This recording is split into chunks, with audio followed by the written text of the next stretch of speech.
interesting about caregivers, but also just interesting as a way things to look for in sorting out more effective interventions is the caregiving literature has been plagued for a long time by consistent, statistically significant but small effects of interventions. So like a lot of these other things have effect sizes, as you saw, around 0.5, 0.6, 0.7, and the caregiving literature has been pretty typically like around 0.2 or so. So it's been really kind of marginal, small effects. And Piport and Sorensen did a paper just a few years ago in International Psychogeriatrics where they divided up both the types of interventions and the intended target of the interventions, and they found quite large effects for some of those pairings. So like cognitive behavior therapy got big effects for depression in caregivers and also for information about Alzheimer's disease in the caregivers, whereas the multi-component interventions, which like the NYU group doing the multi-component interventions with caregivers, had a big effect on delaying institutionalizations, and neither of them had any particular effect on the other outcomes. So the multi-component thing didn't have much impact on depression. CBT didn't have much impact on delayed interventions. And I think that kind of increased, thinking more carefully about that kind of increased targeting, I think is going to be a big part of kind of improving the impact of interventions as we move in the future in areas where we either don't know what to do or where we know that things are not working all that well. Which has certainly been true of a lot of the caregiving literature up to now. Any questions about the types of interventions? And we could go into a background overview slide. Yeah. Is there more cognitive impairment in dementia compared to depression in older adults? Oh yeah. Tons more cognitive impairment. Typically,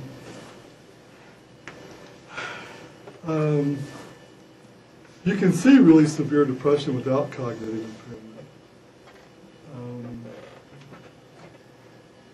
Classically, people in mental health and aging have often talked about there being either real or apparent cognitive impairment in people with depression. I think a lot of it was actually bad diagnosis.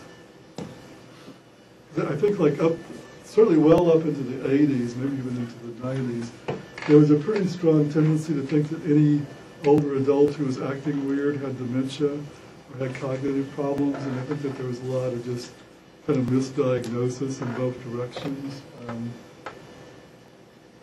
In general, what I've seen, you certainly see people with depression complain about declining cognitive abilities and memory. They often actually don't show any changes on objective tests. When they do, it tends to be things that are more focused on like concentration and attention. And just in interviewing people about what's going on in their day-to-day lives, distinction I find that a lot of people seem to be able to make subjectively is people will say like, I can't remember what TV show I'm watching, or I can't digest what I'm reading anymore. And if they can think in these terms, like one of the questions is, are you really focusing on it while you're reading it? You know, is it ever getting in the first place? If you go back to like our original memory stuff, like one of the problems with depression, clinical depression, tends to be that you're almost all the time you're thinking about yourself and the stuff that you're depressed about, and you're not paying attention to the TV show. Or you start reading an article, and by line 2 of the newspaper article, you're back to thinking about how messed up your life is and how hopeless everything is and how you've always been a worthless human being and you don't deserve to get any better. And so you're like your eyes are going over the words, but nothing's actually getting in. And I think most of it tends to be that kind of stuff. There's been a lot of writing in mental health and aging for a long time about kind of a depression-based through the dementia, and I think I probably have seen a handful of cases in my lifetime that were fairly compelling in that regard, and where the cognitive stuff you didn't really know that it was not dementia until the depression lifted and the cognitive stuff disappeared. But I think with good diagnosis, I think that's pretty rare, actually. The complaining about it is common, but actually seeing something that a gero specialist would also think of as being unique for an affection and cognitive impairment. I think it's fairly rare. Now, there's nothing about either one that keeps you from getting the other, so comorbidity is possible. There's a lot of lack of clarity about how many people, but clearly some people, especially in the earlier phases of progressive dementia, get depressed about the fact that they're getting dementia. Not near as many as I expected when I was coming out of grad school, but some do. And you could have had recurrent depression all of your life and totally separately end up getting vascular dementia or Alzheimer's disease or something else that causes more severe impairment. Any other questions about the disorders or the treatments?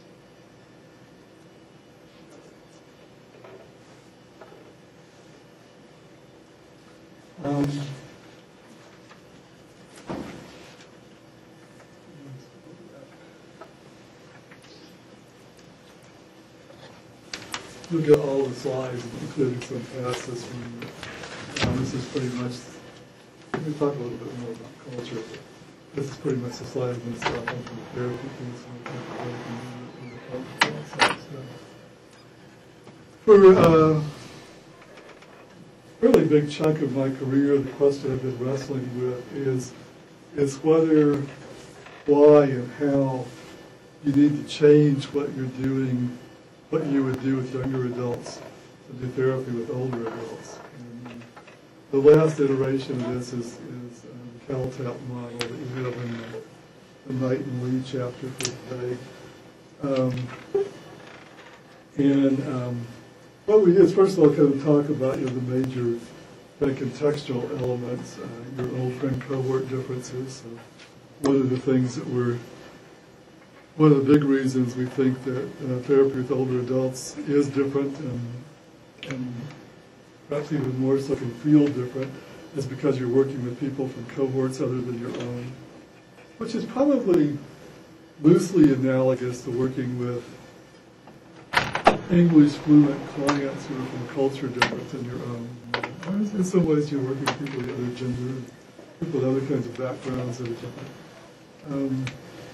But in some ways it tends to throw people more in understanding something about the social context of the cohort that your client grew up in and came of age in can be really helpful in building rapport and understanding ways that the therapeutic relationship seems to be different.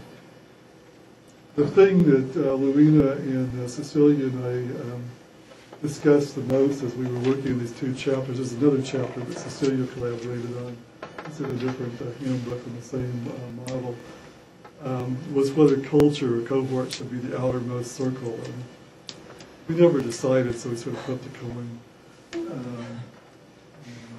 This decades-long attachment to cohort, so we put it on the outside.